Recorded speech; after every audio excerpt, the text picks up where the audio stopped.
محترم دوستو برو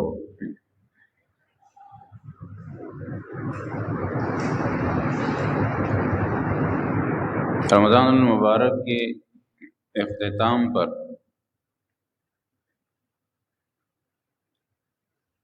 شریعت مطہرہ اسلام نے تہوار مقرر کیا ہے جس کو شرعی طور پر باقاعدہ منایا جاتا ہے، جسے عید الفطر کہا جاتا ہے۔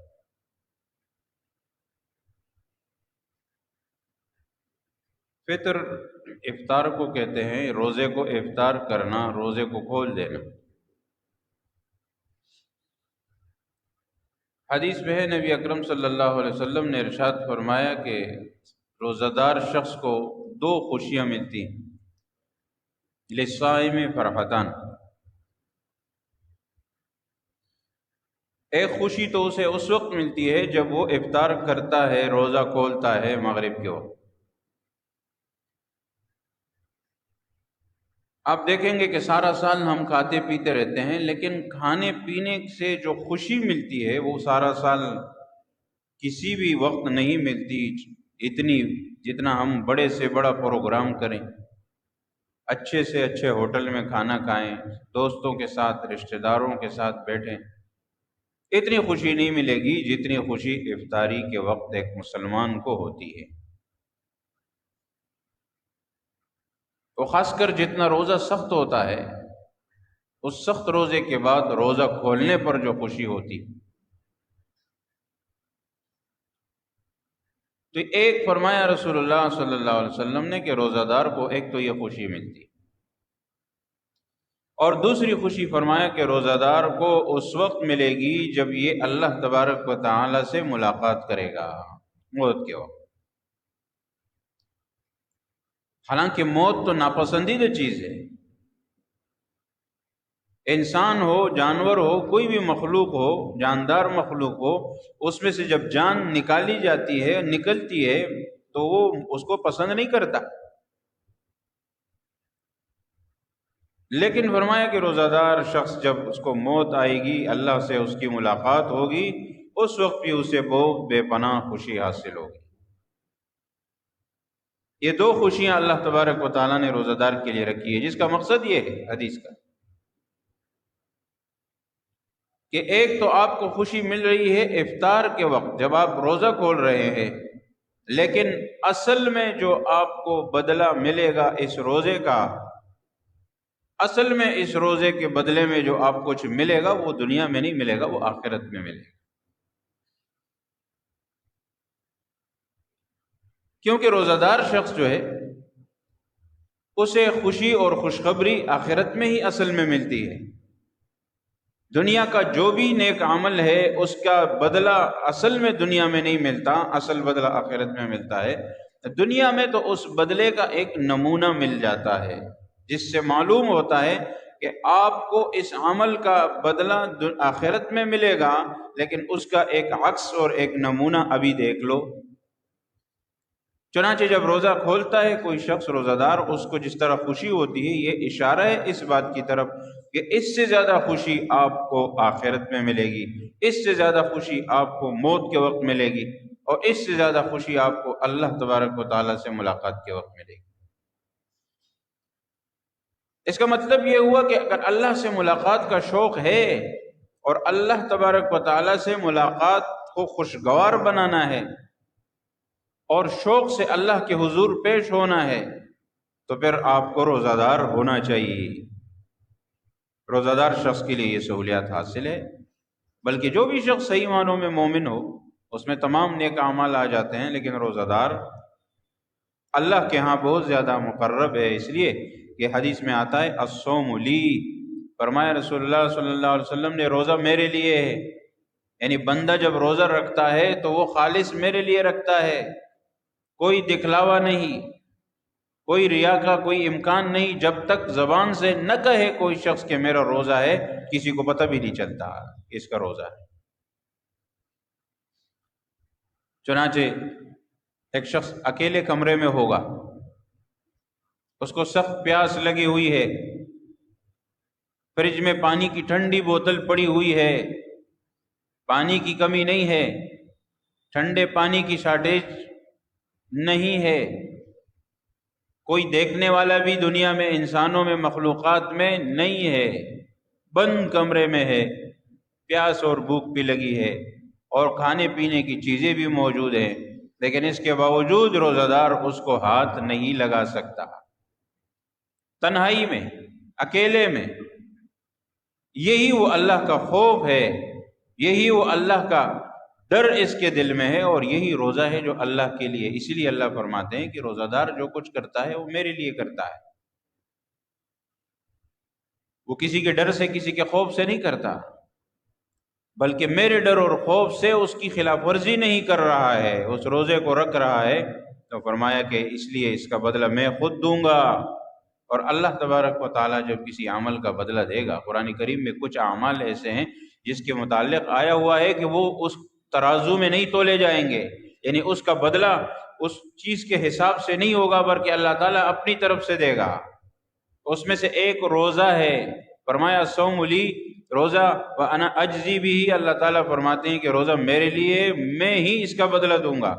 دوسرا فرمایا صبر کرنے والوں کے لیے اللہ تعالیٰ فرماتے ہیں انما یوفی الصابرون اجرہم بغیر حساب، اللہ تبارک و تعالیٰ صبر کرنے والوں کو ان کا بدلہ عطا فرمائیں گے بغیر کسی حساب کتاب کے۔ اس کا بھی کوئی وزن نہیں، کیونکہ وزن تو اس چیز کا ہو رہا ہے نا جس کا ظاہر میں سب کچھ معلوم ہے، لیکن اس میں تو وزن ایسے نہیں ہے کہ بھئی اس میں اس عمل کے اندر کتنا اخلاص تھا وہ اللہ کو معلوم ہے۔ وہ اللہ تعالیٰ فرماتے ہیں اس کے وزن کی ضرورت نہیں ہے، ان کو میں ویسے ہی بدلہ دیتا ہوں۔ تو اس لیے یہ کچھ اعمال ہے ہی ایسے جس میں سب سے پہلے روزہ ہے،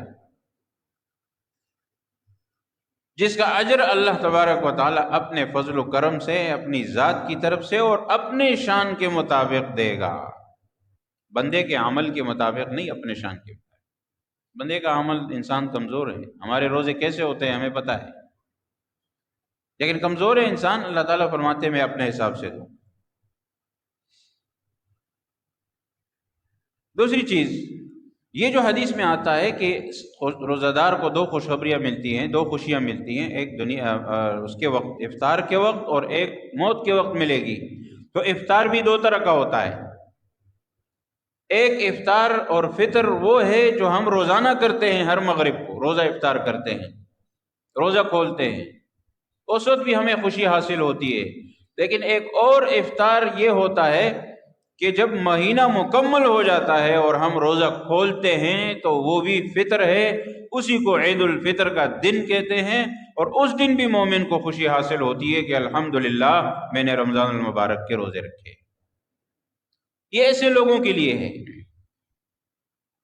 عید الفطر روزہ مکمل کرنے، رمضان المبارک کے روزے مکمل کرنے کی خوشی میں، اور اس آخری افطار کی خوشی میں کہ پہلے تو ایک ایک روزے کا افطار ہوتا تھا، اب سارے روزوں کا ایک افطار ہو گیا، روزے ختم ہو گئے، اس خوشی کے لیے، شکرانے کے لیے اللہ تبارک و تعالیٰ کے ہاں یہ شکر ادا کرنے کے لیے پھر انسان، یہ اللہ نے دن مقرر فرما دیا کہ پھر اس دن آپ وہ خوشی ظاہر کریں، بتائیں، خوش ہوں، اور اس خوشی کا دن منائیں کہ اللہ تعالیٰ نے روزوں کی توفیق دی۔ ورنہ بہت سارے لوگ ایسے ہوں گے جو روزے نہیں رکھ رہے، بلا کسی عذر کے روزہ نہیں رکھتے۔ انسان کمزور ہے، لیکن دیکھیے فرائض تو فرائض ہے نا۔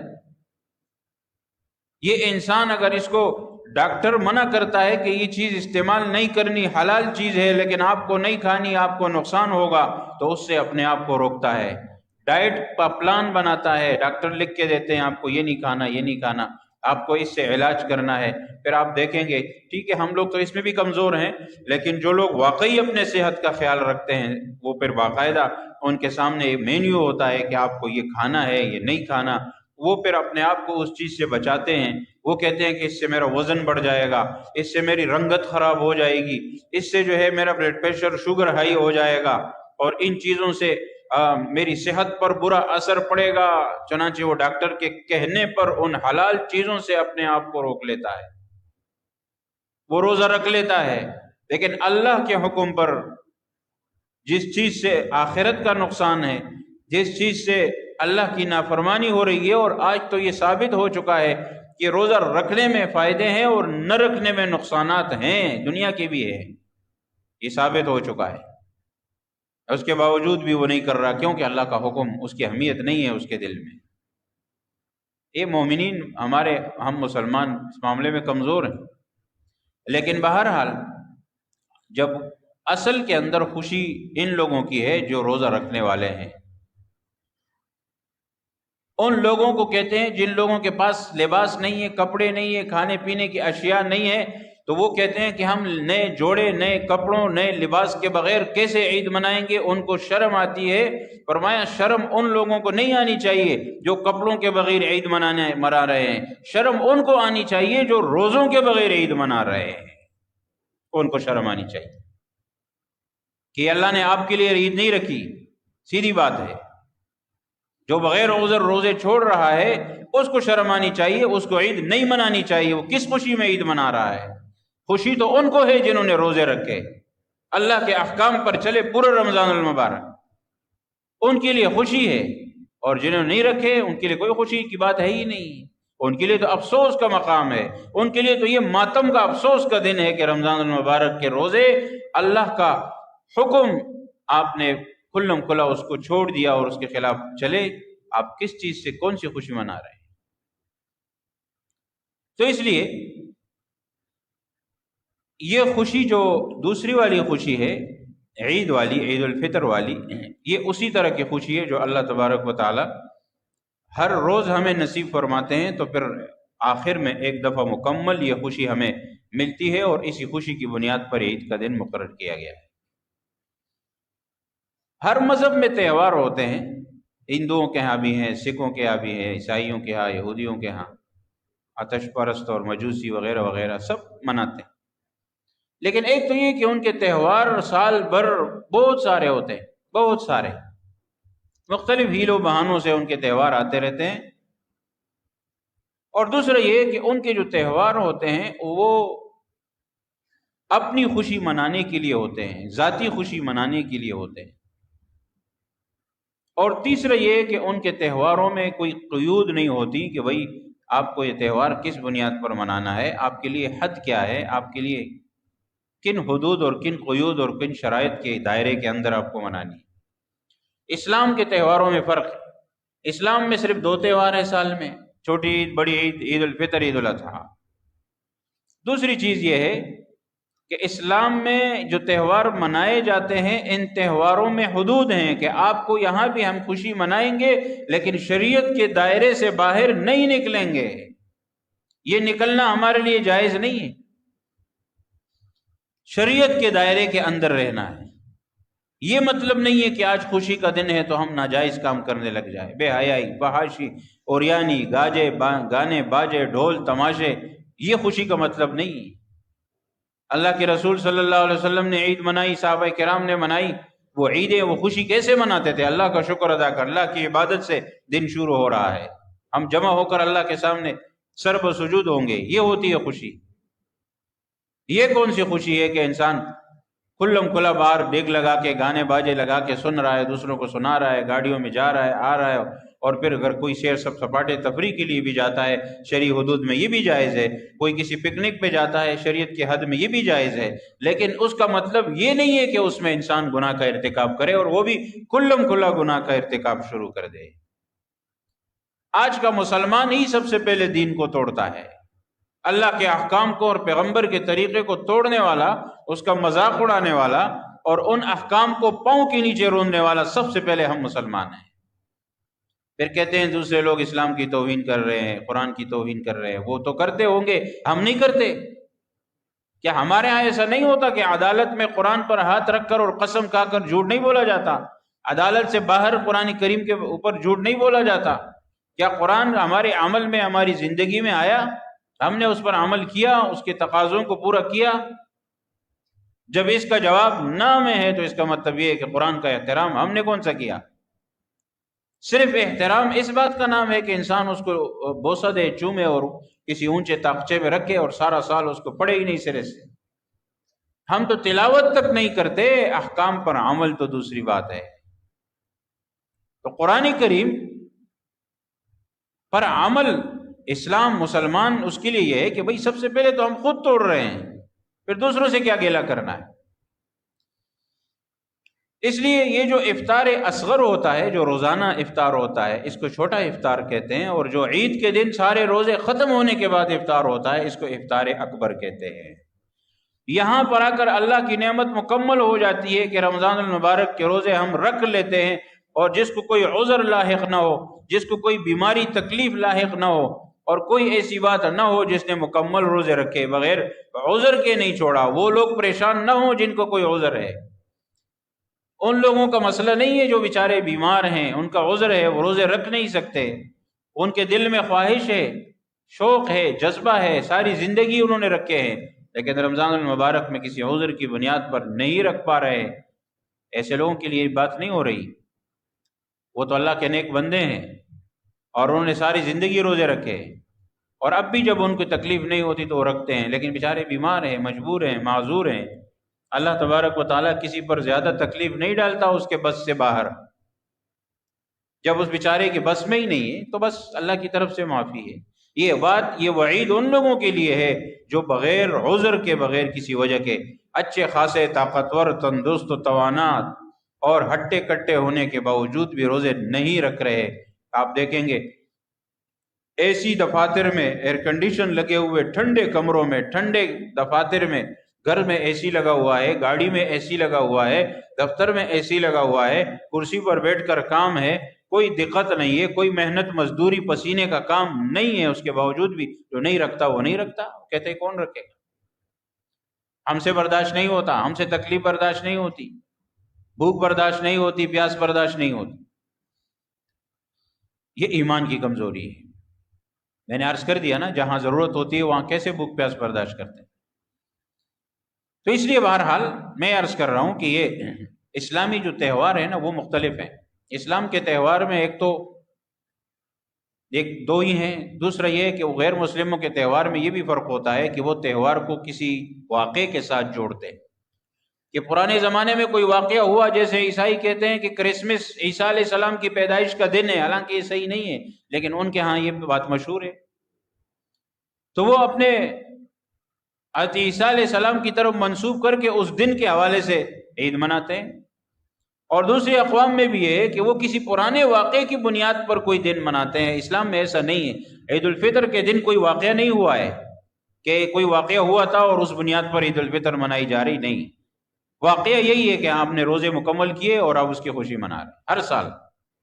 عید الاضحیٰ میں بھی کوئی ایسی بات نہیں ہے کہ کوئی واقعہ پہلے ہوا تھا اور اس بنیاد پر عید الاضحیٰ منائی جا رہی ہے، نہیں، عید الاضحیٰ میں اس بات کی خوشی ہے کہ اس سے ایک دن پہلے حج کا دن ہوتا ہے، اور اللہ تبارک و تعالی عالم اسلام کے مسلمانوں کو حج کی توفیق دیتا ہے، اور لاکھوں افراد جمع ہو کر حج ادا کرتے ہیں، اس کی خوشی میں اگلے دن قربانی کی جاتی ہے، اگلے دن خوشی میں اس کو بھی عید بنا دیا گیا۔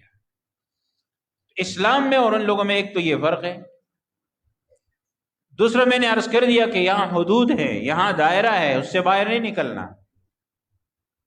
اور تیسرا یہ ہے کہ ہم ان چیزوں میں دوسروں کی مشابہت بھی نہیں کریں گے کہ دوسرے لوگوں کی مشابہت کریں، جیسے وہ اپنی خوشی مناتے ہیں یا ان کے تہواروں میں ان کی شرکت کرنے لگ جائیں، جیسے آج کل ہوتا ہے۔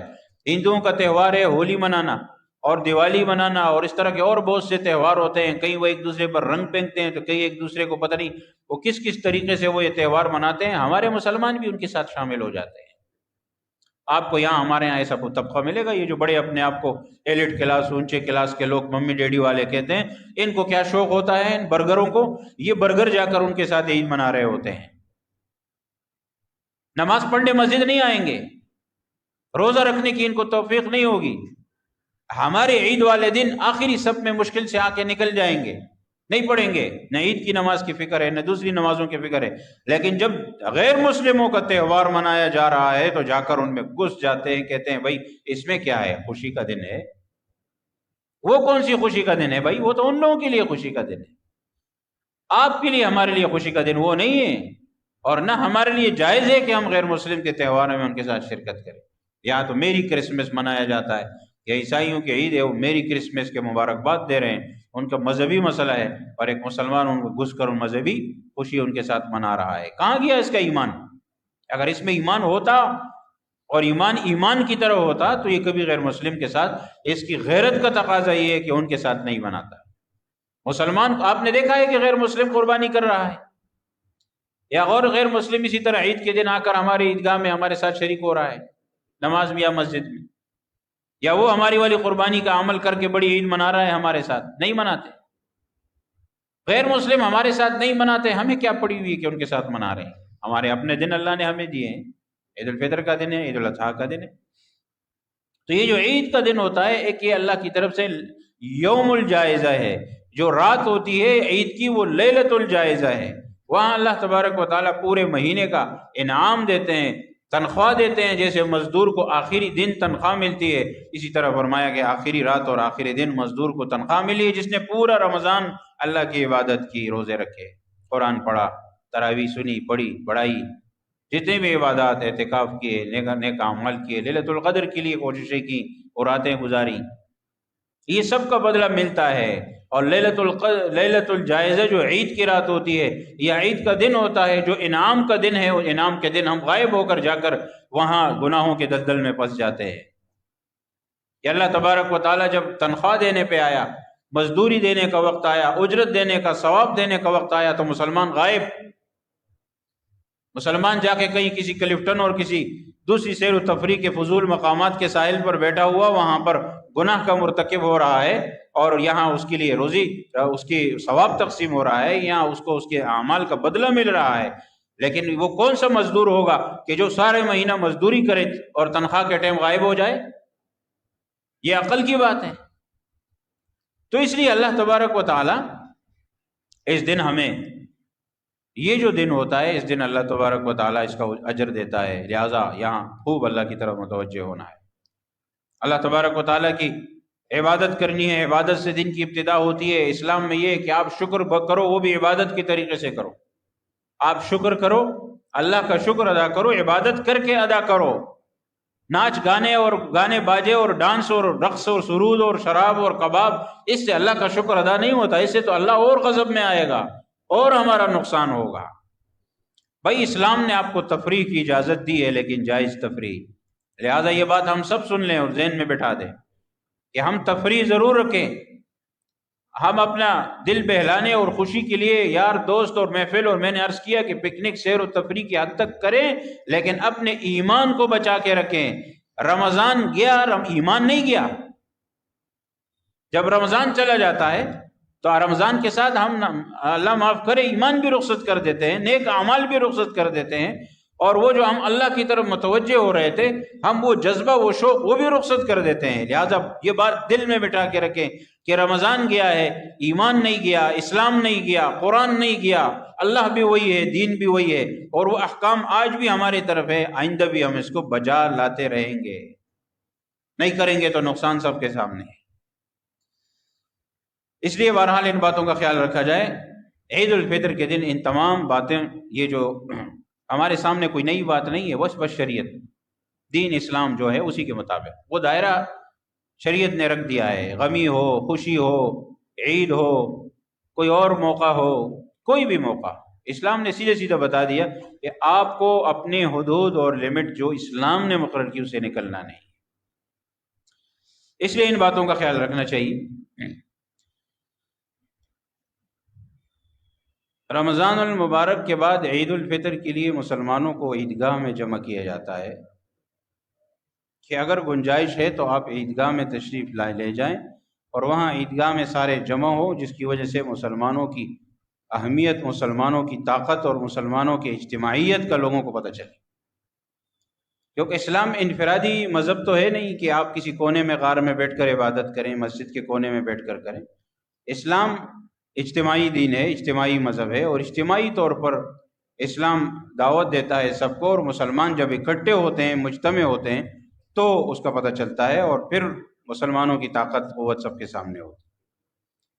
تو ہوتا یہ عموماً کہ ہمارے ہاں پھر اس میں انفرادیت آ جاتی ہے، اور ہر آدمی سوائے اس کے کہ عید کی نماز پڑھی، اس کے بعد پھر اپنے کام کاج میں اور کسی چیز میں بھی لگ گیا۔ نہیں، اجتماعیت ہماری جیسے ہمیں بتایا جاتا ہے عید میں، جیسے ہمیں بتایا جاتا ہے حج میں، یہ عیدین میں، جمعے میں، یہ سب باجماعت نمازوں میں کہ مسلمان آپس میں اجتماعیت قائم رکھیں، آپس میں اپنا تعلق قائم رکھیں، اور وہ آپ اجتماعیت کے ساتھ قائم دائم رہیں۔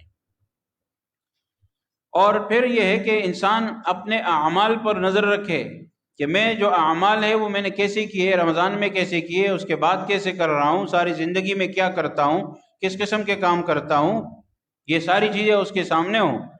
اور یہ نہیں کہ وہ اترانے پر آ جائے کہ میں نے کوئی نیک اعمال کیے لہٰذا میں تو کوئی بڑا آدمی بن گیا، میں تو کوئی بہت نیک آدمی بن گیا، اور دوسرے سارے کے سارے لوگ تو میں نے نزدیک حقیر و فقیر ہو گئے۔ ایسا نہیں، اعمال پر اترانا، تکبر کرنا، غرور کرنا، اور اس کے بعد اپنے آپ کو نیک، بڑا، پارسا سمجھنا، اور دوسروں کو کمزور اور حقیر سمجھنا، گناہگار سمجھنا، یہ اسلام میں قطعاً جائز نہیں ہے۔ اس لیے اس بات کی اجازت نہیں۔ یہ ہے کہ اللہ سے رحمت کی امید بھی ہو، فضل کی امید بھی ہو، یعنی یہ بھی دل میں ہو کہ ہمارے جو اعمال جس طرح ہم کر رہے ہیں نا، اس طرح ہم نے حق ادا نہیں کیا۔ ہم ان اعمال پر اللہ تعالیٰ سے وہ اجر مانگ بھی نہیں سکتے جو اللہ نے وعدہ کیا ہے، کیونکہ وہ ایسے اعمال پر نہیں ہے جو ہمارے ہیں۔ وہ تو مضبوط طریقے سے اخلاص کے ساتھ عمل ہوگا تو اللہ تعالیٰ اجر دے گا۔ جو اجر اللہ نے رکھا ہے وہ اللہ نے تب رکھا ہے جب آپ عمل ویسے کریں گے جیسے اللہ نے کہا، جیسے اللہ کے رسول صلی اللہ علیہ وسلم نے کر کے دکھایا، صحابہ کرام نے کر کے دکھایا۔ وہ نہیں ہوگا تو پھر وہ اجر، وہ بدلہ ہم نہیں مانگ سکتے۔ البتہ یہ ہے کہ جن ٹوٹے پھوٹے اعمال کو ہم کر رہے ہیں اس پر ہم اللہ سے امید ضرور رکھیں کہ اللہ تعالیٰ فضل کرنے والا ہے، وہ ہم کمزور ہیں، اللہ تعالیٰ ہمارے ان اعمال کو انشاءاللہ قبول کرے گا۔ کہ آج کے اس وقت میں، ان حالات میں، جہاں لوگ اس حالت پر آ گئے ہیں کہ جہاں لوگوں کو روزے رکھنے کی توفیق نہیں ہو رہی، نماز پابندی سے فرض نماز پڑھنے کی اور دیگر فرائض ادا کرنے کی توفیق نہیں ہو رہی، وہاں پر ہمیں اتنے کچھ اعمال کی توفیق مل رہی ہے، بڑی بات ہے۔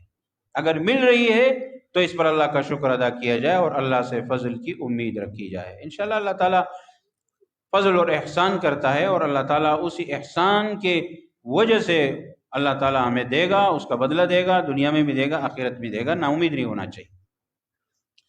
اور پھر یہ ہے کہ ظاہر ہے کہ امید ہم کب قائم کریں گے؟ جب عمل کریں گے۔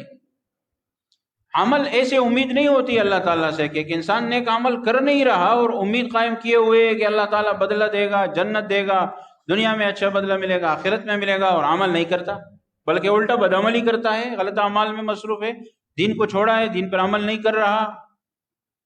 ایسے نہیں ہوتا۔ تو اس لیے امید اللہ سے باندھنے، رکھنے، اور کہتے ہیں نا امید پر دنیا قائم ہے، اللہ سے ہم امید تب رکھیں گے جب ہم نیک عمل کریں گے، ورنہ ایسے نیک عمل کا بدلہ اس طرح نہیں ملتا۔ تو اس لیے بہرحال اس میں دل کو صاف رکھا جائے سب سے پہلے، کہ دل پر محنت کی جائے، دل صاف ہو، دل پاک ہو، اور یہ جتنی بھی برے بیماریاں دل کی ہوتی ہیں، روحانی غرور ہے، فخر ہے، تکبر ہے، دوسرے کو نیچا سمجھنا ہے، اور کسی کے سے جو ہے وہ معمولی سے اختلاف کی بنیاد پر اس کی توہین کرنا ہے، اس کی تحقیر کرنا ہے، اس کی حیثیت دل سے بالکل نکال دینا ہے، یہ چیزیں تو ہم میں عام ہے۔ ہمارے یہاں یہ چیز تو نہیں ہوتی۔ ہم کیا کرتے ہیں کہ ہم کہتے ہیں کہ کوئی شخص میری طبیعت کے مطابق کیوں نہیں ہے، اگر یہ میری طبیعت کے مطابق نہیں ہے تو یہ کچھ بھی نہیں ہے، یہ نہ نیک ہے، نہ یہ عالم ہے، نہ یہ مفتی ہے، نہ یہ قاری ہے، نہ یہ مولوی ہے، نہ یہ حافظ ہے، کیونکہ یہ میری طبیعت کے مطابق نہیں ہے، مجھے اچھا نہیں لگتا۔ آپ کون ہوتے ہیں؟ آپ کو اچھا نہیں لگتا تو نہ لگے۔ آپ کو اچھا نہ لگنے کی بنیاد پر کوئی شخص ناقابل نہیں ہو سکتا۔ آپ کو اچھا اور مجھے اچھا لگنے کی نہ لگنے کی بنیاد پر کوئی شخص کسی عہدے کے لیے نالائق نہیں ہو سکتا۔ انسان کسی کو ذلیل کرے گا، حقیر کرے گا، توہین کرے گا، تحقیر کرے گا تو وہ انسان ذلیل ہو جائے گا؟ نہیں، وہ اللہ کے ہاتھ میں۔ اور اللہ نے وعدہ یہ کیا ہے کہ آپ کو دین پر چلنا ہے، آپ کو اخلاص کے ساتھ اپنے دین پر عمل کرنا ہے، آپ کا کوئی کچھ نہیں بگاڑ سکے گا۔ شرط یہ ہے کہ آپ کو اخلاص پر قائم ہو۔ جہاں آپ پھسل گئے وہاں پر گلہ نہیں کرنا۔ چنانچہ اللہ کی ذات پر ایمان، یقین کامل، یہ ہمیں اپنے بڑوں نے سکھایا، اپنے اساتذہ نے سکھایا، اپنے والدین نے سکھایا، اور یہی دوسرے کو نصیحت کرتے ہیں، اور اسی پر یہ سلسلہ چلا آ رہا ہے کہ جب تک ہم اپنے عمل کے ساتھ مخلص نہیں ہوں گے، جب عمل کے ساتھ اخلاص ہم میں نہیں ہوگا، کسی کو کوشش کرنے کی کوئی ضرورت نہیں ہے. جب اخلاص نہیں رہے گا، خود بخود دن بدن انسان کی حیثیت ختم ہوتی چلی جاتی ہے، اس کی اہمیت ختم ہوتی چلی جاتی ہے، اس کا مقام ختم ہوتا چلا جاتا ہے. کیوں؟ اخلاص نہ ہونے کی وجہ سے. اور جہاں اخلاص ہوتا ہے، دن بدن اللہ تبارک و تعالیٰ اونچا کرتا چلا جاتا ہے، عزت میں اضافہ ہوتا ہے، ترقی میں اضافہ ہوتا ہے، مال و دولت میں اضافہ ہوتا ہے، نیک اعمال میں اضافہ ہوتا ہے، دین میں اضافہ ہوتا ہے. یہ اخلاص کی بنیاد پر ہوتا ہے. اس لیے کسی کے برا چاہنے سے کچھ نہیں ہوگا. جب اگلا والا اخلاص پر قائم ہے تو انشاءاللہ اللہ مدد کرتا ہے، اور اگر اخلاص پر نہیں ہے تو میں نے عرض کر دیا کہ پھر کسی کو کچھ کرنے کی بھی ضرورت نہیں. یہ فیصلہ اللہ کے ہاں ہوتا ہے، اور دنیا میں بھی اللہ تعالیٰ کر کے دکھاتا ہے. بہرحال میں یہ عرض کر رہا ہوں کہ یہ دن تقاضا یہ کرتا ہے ہم سے کہ نیک اعمال پر ہم کو تکبر غرور نہ کریں. ہم نے رمضان المبارک میں نیک اعمال کیے، اللہ نے توفیق دی، نماز روزے تراویح تلاوت جو کچھ بھی ہم نے کیا، ٹوٹے پوٹے اعمال اللہ نے توفیق دی، ہم اتنے قابل نہیں. لیکن یہ کہ اللہ تبارک و تعالیٰ نے، اب اللہ تعالیٰ اسے قبول کرے، یہ بھی اللہ سے دعا مانگنی ہے. یہ دن بھی ہمارا اسی لیے ہے کہ اس دن ہم اللہ سے یہ معافی تلافی بھی کریں کہ ہم سے کمی کوتاہی ہوئی ہوگی، اور یہ ہے کہ اللہ تعالیٰ ہمیں ہمارے ان اعمال کو اپنے ہاں قبول و منظور فرمائے. ہم اس لائق اس قابل نہیں ہیں. ہم نے اگر مال خرچ کیا ہے، اصل عید تو وہی ہے کہ ہم لوگوں کو، ان مستحق طبقے کو جو خط غربت سے نیچے زندگی گزار رہے ہیں، ہم انہیں اپنی عید میں شامل کریں. اسلام اور دوسرے لوگوں کی عیدوں میں یہ فرق ہے کہ ان کے ہاں کیا ہوتا ہے، وہ کہتے ہیں چل، اپنے مزے کرو، اپنا چل کرو، اپنے مزے کرو، اپنی خوشی مناؤ. نہیں، اسلام کہتا ہے ایسے نہیں ہے. اسلام کہتا ہے آپ کو اپنی خوشی صرف نہیں منانی، آپ بھی یہ دیکھیں گے کہ ایسے لوگ ہیں ہمارے دوست احباب رشتہ دار آس پاس اڑوس پڑوس جو اس طرح خوشی نہیں منا سکتے جیسے ہم منا رہے ہیں، تو ان کو بھی اس قابل بناؤ. کبھی خیال رکھو، یہ عید الفطر میں صدقۃ الفطر کیوں ہے کہ آپ نے افطار کیا، آپ نے روزے رکھے، اور اس کے بعد اللہ نے آپ کو خوشی دی. اس خوشی میں اب آپ ان کو بھی شریک کرو جو مستحقین ہے. لہٰذا اب آپ ان مستحقین کے ساتھ تعاون کریں، یہ فطرانہ ادا کریں، فطرانہ ادا کریں. اگر زکوٰۃ کسی کی پہلے سے موجود ہے تو وہ ادا کرے، اگر کسی کی رمضان میں زکوٰۃ بن رہی ہے تو وہ ادا کرے ان لوگوں کا. اور ویسے بھی تعاون کریں، ویسے بھی تعاون کریں، صرف زکوٰۃ تو نہیں. آج کل لوگ یہی پوچھتے ہیں نا، جب کسی سے کوئی تعاون مانگا جائے کہتے ہیں زکوٰۃ کے تو اپنے مستحق لوگ ہیں. زکوٰۃ کے لیے تو بہت سخت شرائط ہیں کہ جو مستحق شخص ہو، جو نصاب کا مالک نہ ہو، اس کو زکوٰۃ دی جا سکتی ہے. بیوہ ہونے سے کوئی زکوٰۃ کا مستحق نہیں بنتی عورت، یتیم ہونے سے کوئی زکوٰۃ کا مستحق نہیں بنتا، اور کسی کی ملازمت نہیں ہے صرف اس بات پر مستحق نہیں بنتا. یہ باقاعدہ نصاب کو دیکھا جاتا ہے کہ اگر اس کے پاس نصاب مکمل ہے تو وہ خود مالدار ہے، وہ نہیں لے سکتا، اور اگر نصاب مکمل نہیں ہے تو وہ مستحقین میں شامل ہے. تو یہ سب دیکھ کر اس کے بعد زکوٰۃ دی جاتی ہے، اور یہی حکم فطرانے کا ہے. لیکن اس کے علاوہ بھی ہمارے پاس، ہم اپنے رقوم میں سے دیں اللہ کے راستے میں، مستحقین کو دیں.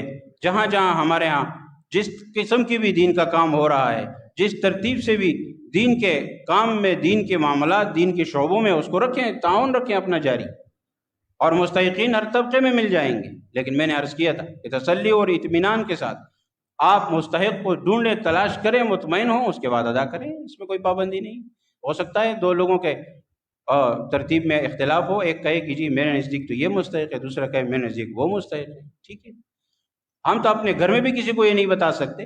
ایک میں ہوں، ایک میرا بھائی ہوگا، ایک میرا دوسرا رشتہ دار ہوگا، تیسرا ہوگا. اپنی مرضی کے مطابق ہر آدمی کی جو مرضی ہے، جس طرح چاہے وہ اپنے مال کو، اپنی زکوٰۃ کو خرچ کرے، اس کی مرضی. کسی کے اوپر ہم پابندی نہیں کر سکتے. ہاں، ترغیب دے سکتے ہیں، اور ترغیب میں قرآن کریم میں اللہ تعالیٰ نے 7-8 قسم کے لوگ بتائے ہیں کہ ان کو آپ زکوٰۃ دے سکتے ہیں. ان 7-8 قسم کے لوگوں میں امام شافعی رحمۃ اللہ علیہ تو یہ فرمایا کرتے تھے کہ ہر شخص زکوٰۃ ان 7-8 قسم کے لوگوں میں تقسیم کرے. 7-8 قسم کے لوگ ڈھونڈے، مطلب اس میں فقیر ہے، مسکین ہے، قرض دار ہے، اور اسی طرح جو ہے وہاں جو غلام ہوتے تھے اس زمانے میں وہ ہیں، اور اسی طرح کوئی شخص جو ہے وہ مسافر ہے، اس کے پاس پیسہ ختم ہو گیا، اور اللہ کے راستے میں ہے. تو یہ سب طریقے ہوتے تھے، اور وہ فرماتے تھے کہ یہ سارے مستحقین کو الگ الگ ڈھونڈ کر سب کو تھوڑا تھوڑا دینا ہوگا. ہمارے نزدیک تو شکر کریں یہ مسئلہ نہیں ہے. ہمارے امام بنی پر رحمۃ اللہ علیہ تو فرماتے ہیں کہ نہیں، یہ تو 7-8 اقسام ہیں دینا کسی ایک کو بھی کوئی دے دے تو بس بات ختم ہو جائے گی، سب کو ڈھونڈنا کوئی ضروری نہیں ہے، لیکن جس کو دے رہے ہیں وہ مستحق ہونا چاہیے۔ بہرحال یہ اس بار آدمی سمجھتا ہے کہ ہم دنیا میں کسی کے ساتھ لین دین کرتے ہیں تو ہم پہلے دیکھتے ہیں، ہم اپنی تسلی کرتے ہیں۔ دین کے معاملے میں بھی یہ ہے کہ یہ تسلی کا معاملہ ہے، اطمینان کا معاملہ ہے، لہٰذا کسی کو تسلی اطمینان نہیں ہے تو آپ کسی کو زبردستی نہیں کر سکتے کہ جی مجھے دے دیں، نہ میں آپ کو کہہ سکتا ہوں نہ کوئی اور کہہ سکتا ہوں، جس کی ہے وہ دے دے، اس میں کوئی اعتراض کی بات نہیں۔ ہمارے ہاں جو معاملہ ہمارے اکابرین ہمیں بتاتے ہیں نا، وہ اعتدال درمیانہ راستہ ہے، بس اسی کے مطابق ہمیں چلنا ہے۔ اللہ تعالیٰ ہمارے اعمال کو قبول فرمائے۔